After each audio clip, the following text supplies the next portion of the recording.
നമസ്കാരം, ഞാൻ ഡോക്ടർ ആതിര.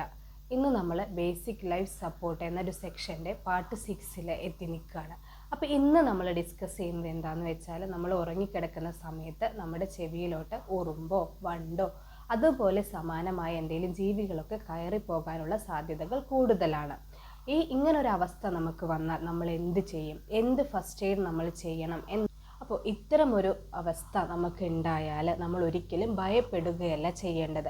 ഭയപ്പെടാതെ എന്താണോ ഇതിന് ഫസ്റ്റ് എയ്ഡ് നമ്മൾ ചെയ്യേണ്ടത്, ആ ഫസ്റ്റ് എയ്ഡ് ചെയ്ത് എത്രയും പെട്ടെന്ന് അവരെ ഹോസ്പിറ്റലിൽ എത്തിക്കുകയാണ് നമ്മൾ ചെയ്യേണ്ടത്. സമയം നമ്മുടെ ചെവിയിൽ നമുക്ക് വേദനയോ മറ്റെന്തെങ്കിലും അലോസരമൊക്കെ അനുഭവപ്പെടാം. പക്ഷെ നമ്മൾ ഒരിക്കലും ഭയപ്പെടരുത്. അതേപോലെ തന്നെ ചെറിയ സൂചിപ്പിന്ന്, അതേപോലെ തീപ്പെട്ടി കൊള്ളി, അങ്ങനെയുള്ള ചെറിയ കമ്പ്, ഇതൊന്നും ഇട്ട് നമ്മൾ ചെവിയിൽ വല്ലാതെ ഇളക്കരുത്. അങ്ങനൊരു അവസ്ഥയിൽ നമ്മൾ ഇളക്കുന്ന സമയത്ത് ഈ ചെവിയിലുള്ള പ്രാണി ഉള്ളിലോട്ട് പോകാനും കൂടുതൽ അപകടം സംഭവിക്കാനും സാധ്യതകൾ കൂടുതലാണ്. സമയത്ത് പല ആളുകളും ചെയ്യുന്നതാണ് വെള്ളം ചെവിയിലേക്ക് ഒഴിക്കുക, അതേപോലെ തന്നെ ചൂടുള്ള എണ്ണ ചെവിയിലോട്ട് ഒഴിക്കുക. ഇതൊന്നും ചെയ്യരുത്. ഇങ്ങനെ ചെവിയിൽ നമ്മൾ എണ്ണയൊക്കെ ഒഴിക്കുന്ന സമയത്ത് നമ്മുടെ ചെവിയുടെ ഉള്ളിൽ ഏറ്റവും സെൻസിറ്റീവായിട്ടുള്ള പാർട്ടാണ് അതിൻ്റെ പാടാന്ന് പറയുന്നത്. അതിലേക്ക് ഈ ചൂടെണ്ണ തട്ടുകയും വിള്ളലോ പൊട്ടലോ അങ്ങനെയൊക്കെ സംഭവിക്കുകയും നമ്മുടെ കേൾവി ശക്തി വരെ പോകുന്നൊരവസ്ഥ ഉണ്ടാവാം. അപ്പോൾ അത് കൂടുതൽ അപകടത്തിലോട്ടാണ് പോവുക. അപ്പോൾ അതൊരിക്കലും നമ്മൾ അങ്ങനെ ചെയ്യരുത്. പിന്നെ എന്താണ് നമ്മൾ ചെയ്യേണ്ടത്?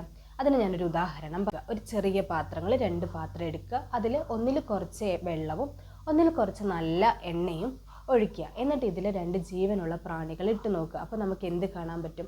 ഇപ്പോൾ വെള്ളത്തിൽ നമ്മളിട്ട പ്രാണി ജീവിക്കാൻ വേണ്ടി, അതായത് അതിന് രക്ഷപ്പെടാൻ വേണ്ടി അത് പല വഴികളും നോക്കും. അങ്ങനെ നോക്കുന്ന സമയത്ത് കൈ കാലിട്ട് അടിക്കും, എങ്ങനെയെങ്കിലും അതൊന്ന് പുറത്ത് വരാൻ വേണ്ടി ശ്രമിച്ചു കൊണ്ടിരിക്കും. ഈ എണ്ണയിലാണ് ഇട്ട പ്രാണിയാണെങ്കിലോ അത് മയങ്ങി അതിലങ്ങനെ അനങ്ങാൻ സാധിക്കില്ല. അതങ്ങനെ മയങ്ങി അത് അനങ്ങാതെ അവിടെ കിടക്കും.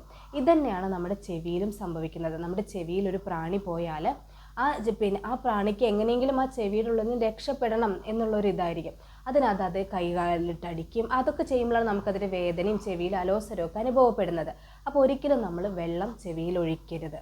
അതേപോലെ ചൂടുള്ള എണ്ണയും ഒഴിക്കരുത്. പിന്നെ എന്താണ് നമ്മൾ ചെയ്യേണ്ടത്?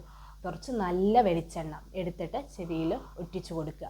ഇങ്ങനെ ഒറ്റിച്ചു കൊടുക്കുന്ന സമയത്ത് അതിലുള്ള പ്രാണി ആ എണ്ണയിൽ അങ്ങനെ നിൽക്കും. അതിന് അനങ്ങാൻ സാധിക്കില്ല. അത് അപ്പോൾ കൂടുതൽ ഉള്ളിലോട്ട് പോവുകയുമില്ല, കൂടുതൽ ബുദ്ധിമുട്ടുകളും ഉണ്ടാക്കില്ല. അതിനുശേഷം പെട്ടെന്ന് തന്നെ അവരെ ഹോസ്പിറ്റലിൽ എത്തിക്കുക. ഒരു ENTൻ്റെ അടുത്ത് എത്തിച്ചിട്ട് ആ ചെവിയിൽ എന്താണോ പെട്ടിരിക്കുന്നത് അതിനെ പുറത്തെടുക്കുകയാണ് നമ്മൾ ചെയ്യുക.